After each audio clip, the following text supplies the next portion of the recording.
I'll try and speak proper English, but forgive me if I miss a few words. Once I get passionate, that's when I started talking tongues. Even Richard doesn't understand me then. I was home with my daughter and my sister, and Richard was there, and we started chatting, and he said, "Can you understand what they're saying?" Because it's so fast. And it's funny because I never knew we spoke fast until I came down here, and everybody spoke slow. I thought, come on, get on there, spit it out. God, it's 10 minutes it took to say something that takes 2 seconds. So that's a script. You know, that's a script I was brought up with. Everything was fast, everything, you know, nothing was gentle, nothing was soft, everything was fast, and it was hard, and it was tough. And I always say, you know, the places that I was born, it was like Beirut in a bad day. So that will kind of sum it up. You know, I'm from Glasgow, which is the only part of Scotland that counts, really, in my opinion. And I'm from the best bits of Glasgow, which is as rough as a badger's arse, really. That's the way we'd explain it. And how do I know BC works? I absolutely 100% guarantee you that BC works. And how I absolutely know that, apart from the results that we've saw in the people in this room, is because of myself, because I've tried everything else. I have done more courses than Red Rum. You name it, I have jumped them all. I am qualified in everything you can imagine. You know, I've done Reiki, I've done hypnosis, I've done NLP, I've done fire walking, I've done glass walking, board breaking. I'm qualified in all these things. I've done 50-foot fire walks, I've sat in wigwams with flipping Native American Indians, I've done 10-day silent retreats, I've studied with shamans, I've done journeying. Oh, I can't even remember half the things I've done. Rebirthing, you know, the rebirthing and the breathing and the inner breath work and all that stuff. And do you know what? Do you know what? None of it stuck.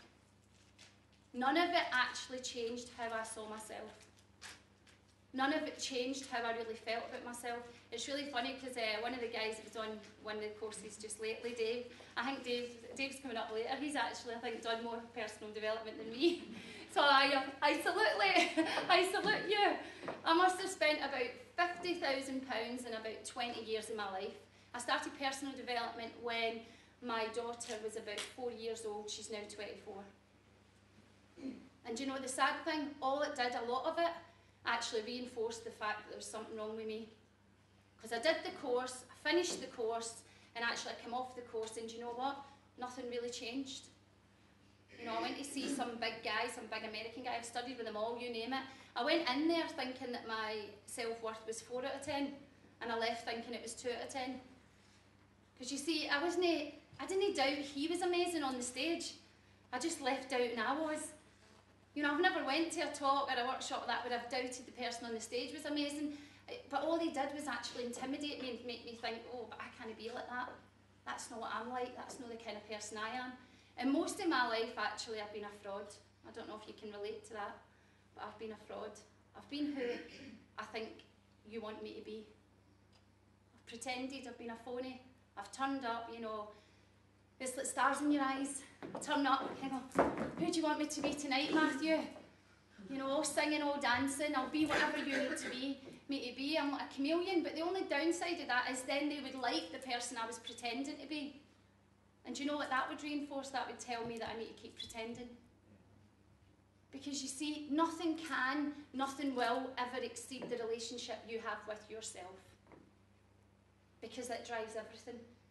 Nothing, not even if you get, you know, I've achieved a lot of great things in my life. One of the things I've achieved, I went into hairdressing at 30 years of age. Within the space of 2.5 years, I had the master franchise for Tony and Guy for Scotland.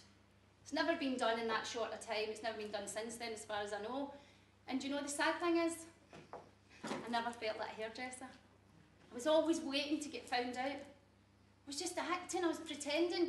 So even, you know, you can take the master franchise for Scotland, but if you end up with a bucket with a hole in it, it doesn't matter what you put in it, it still ends up empty.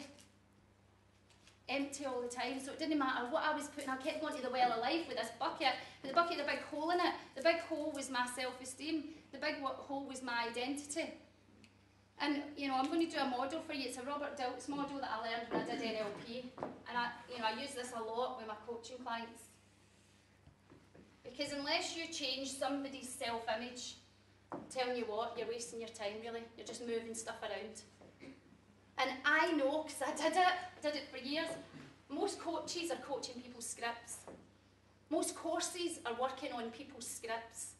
You turn up and you say, I'm like this kind of person, and they agree with you, and then what they do is they actually teach that person or try and fix that person. Can you just turn it so it's a bit faster so people... That way? Yeah, I know you might be better with a red pen, a bit darker. Okay, darling. See, people don't need to be fixed. None of you need to be fixed. There is nothing wrong with you. You don't need fixing. But you might be reading for a really crap script. And therefore you will give a really crap performance. It's like Meryl Streep. Meryl Streep's one of my favourite actresses of all time. You know, a lot of people think she's one of the best actresses in the world. But she's done a few dodgy movies, let's be honest. You know, Devil Wears Prada wasn't her best. Right? But nobody went, what's wrong with Meryl Streep? What did they say? They turned around and they would say, well, the script was weak. The script was weak. You know, she might be a 10 out of 10 actress, but you give her a 3 out of 10 script, she will give you, through no fault of her own, a 3 out of 10 performance. Because she has to. It's all she's got to work with. And where I grew up, you know, and this is why I'm so passionate about BC as well, most people, do you know how lucky you be in life, where you end up? Your postcode, where you were born. That would determine where you'd end up most of the time. You know, I've worked with youngsters at 13 and 14 years of age who are so angry. They're so angry at the world. They're so angry at society. They're so angry at their parents. Their parents have been the biggest two perpetrators in their life. And what they're angry about is that people who were lucky enough to be born somewhere better than them look down on them. When, you know, what have they really done to deserve it? And so before, without an awareness of the script, these people almost, how they were born was how they would end up, more or less guaranteed. Majority of them, their two career options were crime and drug dealing. Take your pick. You know, both are crime, aren't they? So the reason I use this module is because it's a really visual way of explaining how identity drives everything. These are all the different levels that actually we chop reality into. So the bottom level is environment. Most people try and make a change on that level. If you change the one at the bottom, it does nothing to change the ones above. It's like water, like a waterfall, it cascades down. So if you change the one above, it actually naturally and holistically changes the ones below. So most people, what do they do? Summertime, what do they change? Environment. Let's go on holiday, that'll make us feel better. We'll take a couple of weeks away, it'll all be great. Change of scenery, change environment. Some people change countries even. You know, I worked with a woman who came from Australia and she came to Scotland, she was there 6 months. She said the first 6 months was amazing. She says, but after that, all of a sudden, all my problems seem to come back. And I said, yeah, see the way you checked your luggage? You checked your problems as well. I said, you brought them with you, they were in your script. So environment's the lowest level of change, and yet a lot of people are trying to change that. Then the next level is behaviour. What we do. God, how many courses I've done in changing behaviour. It's all about changing behaviour. Clients come to me all the time.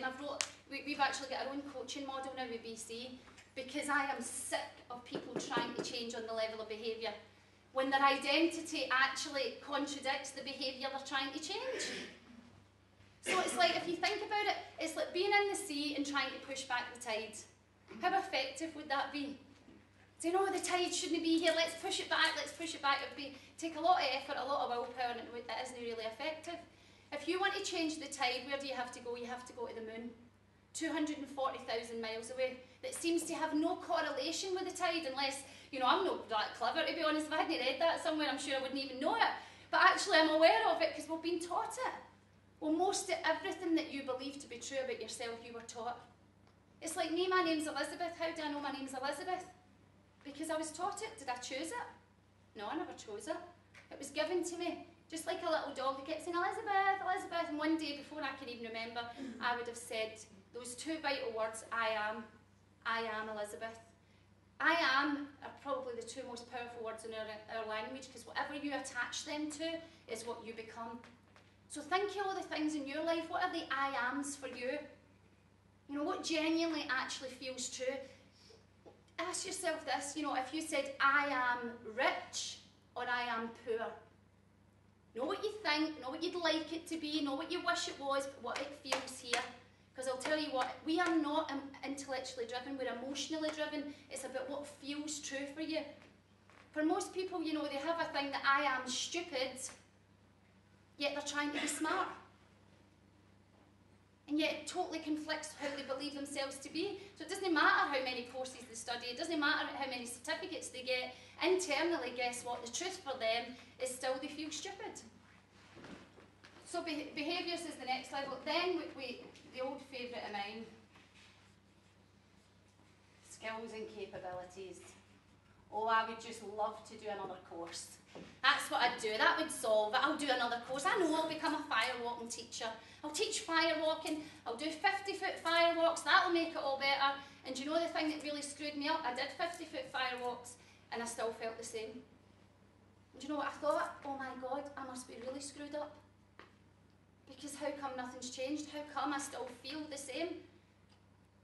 But congruency with yourself is one of the most powerful influences on the planet.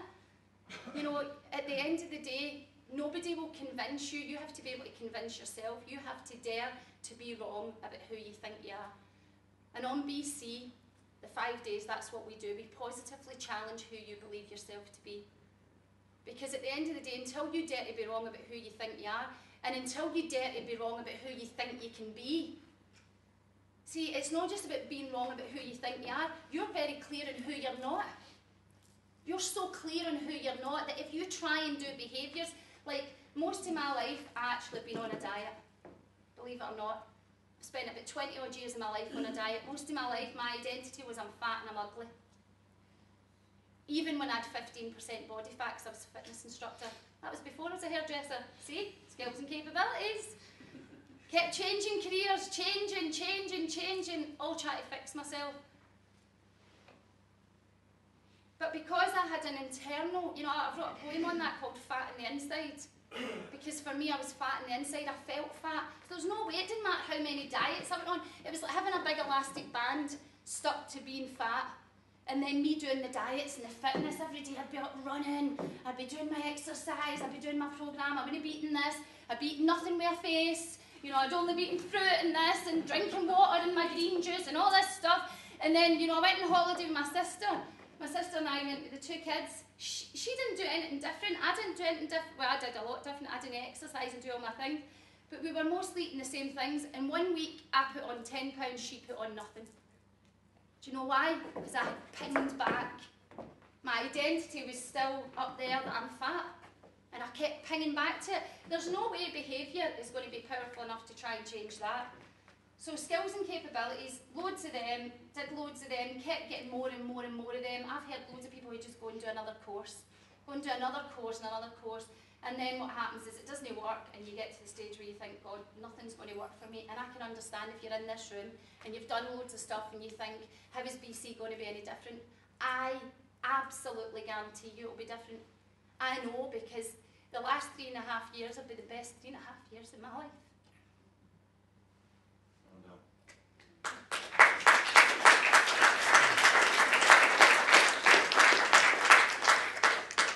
I promise you that. You have no idea. Well, maybe you have got an idea. I think we have. Yeah. I lived a life in torture. And yet, on the outside, it looked like there was nothing wrong with me. Nobody could see it. I actually used to wish I had a broken leg or something, that I could show people just how much I was hurting. The sad thing was, you know, I've suffered all types of external abuse, but I can assure you the worst type of abuse I've experienced is self-abuse. And I haven't met a person that isn't doing that. You know, if you could have seen me every day, it was like I was punching myself in the face. I would have been black and blue if only you could have seen the bruises. But I was such a great actress that I kept it all hidden. You know, I was like a swan on the outside, swimming along, and inside, my whole insides were going like mad. I was scared of everything, I was terrified. And yet I kept trying to achieve stuff, kept trying to achieve another course, another thing, another career, anything just to try and give me some sense of worth. But none of it worked. And so, you know, the next level is values and beliefs. I'm not being funny, but you've got more beliefs than you've had hot dinners. NLP, we work loads in beliefs. Beliefs are like those things at the fair that pop up and you hit them with a hammer and you think you've won the game. And then you kind of go, yes, and then you go, oh shit, whack, and hit that one. And all the time, they beliefs, the funny thing is all of them are being driven by this. Identity. And above all that is who we really are. Consciousness. So when I was doing my NLP course, they showed us this, and I did practitioner, we did, they said there's no content and content worth knowing, and then they gave you about 50 CDs and loads of manuals and whatever. I said, so I don't need to read any of that then? And then they were like, no, well, you do need to know a bit of it, and it was loads of techniques, and I kind of thought, okay, so I did it all, and I enjoyed it. It was great fun. I love learning, but just nothing would change. That was the sad thing. Well, things would change for a wee while, but they wouldn't last. And then it came to do master prac, and I said to him, if it's going to be more of those techniques and all that, I don't really want to do it. I said, I'm looking for the one thing that drives all of it. Show me that. And he was laughing. He said, come and do master prac, you'll love it. And so we did master prac, and he showed us this model, and he turned around and he said all this, and he said, so this, the one above drives the one below, and so identity always drives behaviour, always drives them. You will not consistently do who you don't think you are. And you will always consistently do who you do think you are. So if you think you're a poor person, that's why somebody who's poor can win the lottery and within a year can lose it all again. Guess why? To be true to this. Because this equals safety and it equals your truth, of your reality of who you are. So the biggest break in your life, most people, what I see especially the guys, I coach loads of guys, and they're always doing, and they're pushing harder and pushing harder. They've got the accelerator to the floor.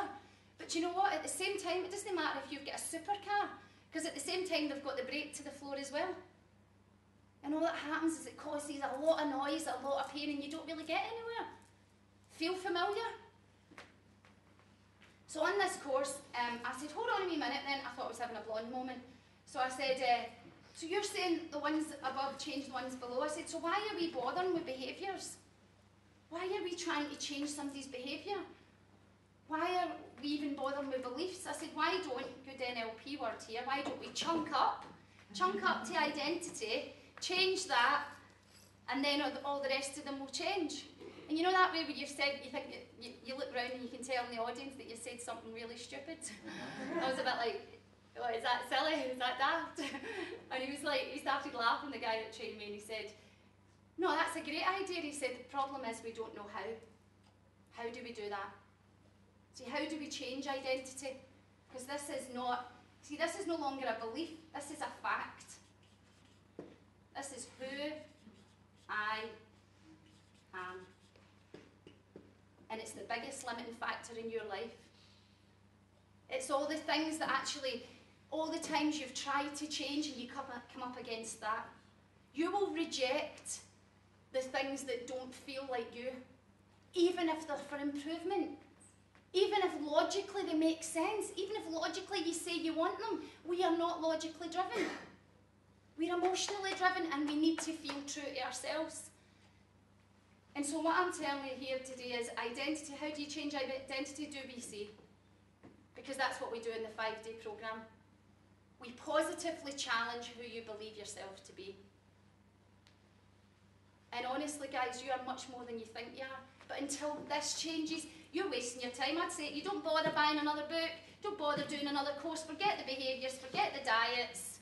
Honestly, you'd as well lying in your bed, putting your feet up and just chilling out, to be honest. Because at least then, you know, you're not flipping beating the life out of yourself. Makes sense to me. I've spent years on this, absolutely years, you know, studying it, sitting with Buddhist monks, sitting with bloody, you know, shamans and all sorts of people, and yet nobody could make it as simple as this. And it is simple, but it's only simple when you know how. And so, you know, think about that, think about how you see you, never mind how you pretend to be. You know, I think there's a thing, especially in the corporate world, called corporate schizophrenia. You know, where people turn up and they actually go, you do a bit, don't you? Like, think about if you've got, you know, you're looking for a job, and you find this job, you think, right, what kind of person are they going to be looking for? Right, let's pretend I'm that. Write that down, write that. And then you turn up for the interview and you pretend to be that person. You come in, and you're all positive and you're all great. You tell them all about your strengths and your weaknesses. You say, my weaknesses are I work too hard. That's my biggest weakness, and they're going, oh, great, that's the kind of person we want, 8 hours a day. Yeah, we'll do it. It might be a week, actually. And so the worst thing that actually happens is, guess what? They employ you. You get the job. But they don't employ you, they employ the person that you're pretending to be. Thanks, babe. And then the worst thing possible happens, you have to turn up and keep being that person. Don't you really feel like that in your life? Don't you really feel, you know, the majority of people are terrified they'll be found out. The script will turn around and say, if they really knew what you were like, they wouldn't like you. You know, I heard Robbie Williams talking about it. He said it was one of the loneliest experiences in his life. He sang at O2, and he went back to his hotel room and he cried his heart out. He cried his heart out and he says, because you know what? They don't want me. They want who I pretend to be. They want Robbie, the star, the guy that's always up, always positive, always cocky, never down, never doubts himself, and that's not really who he is. And if you notice, you know, he's made a big drastic change in his life, and it's because he's dared to turn up and be real and go, this is me, I have my doubts, I'm terrified before I go on stage. My stomach churns, I feel sick, I feel ill. People go, you do? How can you feel like that? That's what I've had all my life. How can you feel like that? And yet it never changed, you know. Honestly, I got to the stage in my life where I knew I could get the whole world to stand up and applaud me and say, Liz, you're amazing, that was brilliant, you did well. And do you know what my script would say? Fooled them. I'd think I fooled you. I don't know if you remember, when I was young, there was a cartoon character and he was called Batfink. I don't know if it was just in the north we got him. Batfink! My wings are like a shield of steel. And that's what it was like. And that's how I felt. I felt like Batfink, but my wings were like a shield of steel because what they did was they bounced off any positive comments that I got. Anything MD said nice to me, I just rejected it. Anything negative you want to say, I'm like, yeah, give me that. What was that? I'd actually get you to repeat it. What was that? What was that? I'm rubbish. Tell me more. Tell me how I'm rubbish. Yeah, that's right, so I'm sorry, I'm trying hard. Do you know the sad thing? This identity is formed without you even knowing it. It's like your name. It's just taught and practiced every day. Most of that comes from what you see around you. The 5 most influential people in your life growing up, good and bad, will form most of that. Unfortunately for me, I was born, you know, my dad, well, I would now say he was an alcoholic, but in Glasgow we would never say him as an alcoholic, we would just say he liked a good drink. The fact he liked it for breakfast, dinner and tea, well, what's that got to do with it? You know, my dad was very angry and he was very violent, and you know, he had a really heavy duty script himself. But worse than that, he was so critical. He never could do anything right. I can remember coming in and I get 97% in a test, and I can remember thinking, this time I'm trying to do this. I'm trying to do this to get this worth. And I'm turning up with it, you know, and that's probably why I kept doing this, because I kept thinking maybe if I could just get 100. And I came in with a 97% in the test, and I thought, I'll please him now, he'll be happy now, that'll do it. And he turned around and he said, you lazy bee. He said, if you can get 97, you can get 100, don't come near me until you do. But no, the sad thing is, he left my life when I was 13. I actually tried to kill myself when I was 25. And do you know why? Because I was much better at the abuse than he ever was. I got to the stage where I couldn't walk right. I couldn't talk right. I could never have done this. I could never have stood in this stage. You would never have known. I was such a great actress. You would never have known what was going on inside me. And do you know what's sad? I'm not the only one.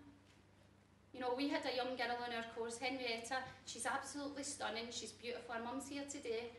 And she's had everything, you know, everything that you think you'd want to give to your child, Henrietta's had. And yet, if you could have imagined the relationship she had going on inside her head, it was like a civil war. And I cried my heart out for Henrietta because I know what that's like. And maybe yours isn't raging, you know, but some people turn and say, well, I'm not exactly struggling, blah, blah, blah. Well, do you know what? Get out there and teach others then. Stop sitting on your backside. I don't know if you noticed, but life isn't good for a lot of people out there.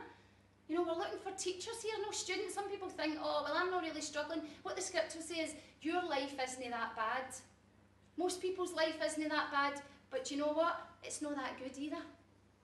At least I was lucky. My life was so bad, I had to do something about it. Most people's life isn't bad enough that they'll actually do anything to make it different. They'll just get caught up with the daily grind, the daily getting up, going to work, you know. The thought of being born, work your arse off and die just doesn't appeal to me. Thank you, darling. It never has. Surely there's got to be more to a purpose. You know, we've turned up on this planet, there's only 6 billion or so of us, and actually we think we're here to pay the bills. Surely we're here to leave something, a legacy, something, make the place a better place than what we found it. You know, at 3 years of age I knew that, and I'm nearly 43 and I definitely know it now. You know, but I can't do it on my own. Richard and I are only 2 people, we can't do it on our own. You know, we're looking for people who actually want to share this message as well, and I promise you, I swear in my daughter's life, this is what it all stems from. It all comes to that. You need to dare to be wrong about who you think you are. And being wrong isn't an easy thing for us. So BC, I 100% guarantee you works, and I'm a living example that it works. 3.5 years have been the best 3.5 years of my life, and isn't it funny? You know, I was 20 odd years of age, I owned my own business, I had my own fitness studio, I was a fitness instructor, I had 15% body fat, I was like that, I had it all, a lovely daughter, a lovely relationship, big fancy house, and you know what? I just felt like I was empty. I felt exactly like that, man, like there was just something missing. And I think that's the feeling for a lot of people, is that we get so much now, we've never had so much, we've never had so much freedom, so much choice, so much money, and yet, do you know what the funny thing is? We think we need more money. If this was a course on money, how to make more money, we'd be packed. It would be right through into the next room, because we think what we need is more money. And yet, do you know, the funny thing is, I can remember even when I was on my own with my daughter and I had to save up, and you know, I always like nice stuff, and I'd save up for a dress and I'd work my butt off to get it. It at least made me feel a little bit better. And then the worst thing possible happened. I ended up with money and ended up could buy anything I wanted. And that's when I thought I was really screwed. Because I thought, oh my God, now I can buy everything I want, and yet how come I still feel empty? Don't we feel like that? So today's not maybe just for you, it's maybe for the people you know, or the people that are out there that actually, you might be sitting there thinking, I don't really need this. You know, my identity's fantastic, but couldn't it be better? You know, couldn't it be better? If you've done as well as you've done in a world and in a peer group that often, especially your friends and your family, they're the ones that don't let you change the most. I can remember my brother, I've not eaten meat for about 10 years, 15 years probably now. My dad was a butcher, maybe that's why. I used to get force-fed meat, and I can remember being at my sister-in-law's for dinner. My sister-in-law said, oh, we're having, I don't know, it was pork or whatever. I said, oh, I don't eat meat. And her going away and telling my brother, saying, oh, Elizabeth, I still have something else, it's fine. My brother came away and went, don't be so bloody stupid, you don't eat meat. My dad was a bloody butcher, for God's sake. And it's like, you know, I said, Bobby, I haven't eaten meat for 15 years. But you know what? His identity of me is, I'm a meat eater. We're good meat eaters. So how dare I change? And even something as subtle like that, guess what he was trying to do? Ping me back, big elastic band. You're a meat eater because I'm a meat eater, and that's what we do. And we stick to doing what we do. We stick to being the people that we were brought up to be. So that's what's really driving things, guys. It's that identity. So, you know, I'm going to leave you with that thing again. Who are you? Who are you? I am what? And are those distinctions, are who you are actually saying and telling yourself you are and believing that you are, is that really working for you? And how is it limiting you in your life? How is it that holding you back? And until you change that, honestly, you're wasting your time with the rest of it. So BC works. The guys in the second half of today are going to be able to tell you that better than me. They're going to tell you their own experience of how it works. But if anybody wants to come up and chat to me, you know, anybody wants to, you know where I am, I'm dead approachable. Too approachable, as Richard would say. So thanks for listening, thanks for your time. You know, you've given up the most valuable commodity of all, is your time just to be here today. But I promise you, honestly, I promise you, I'm envious. Guys come on the 5-day course, and I am so envious of them because they get it in 5 days, and I go, you can't just get it in 5 days. I've done this for 20 years, spent thousands. They come on and get it in 5 days, and I wish I was them. So thank you very much. I hope that helps, and thank you for being here.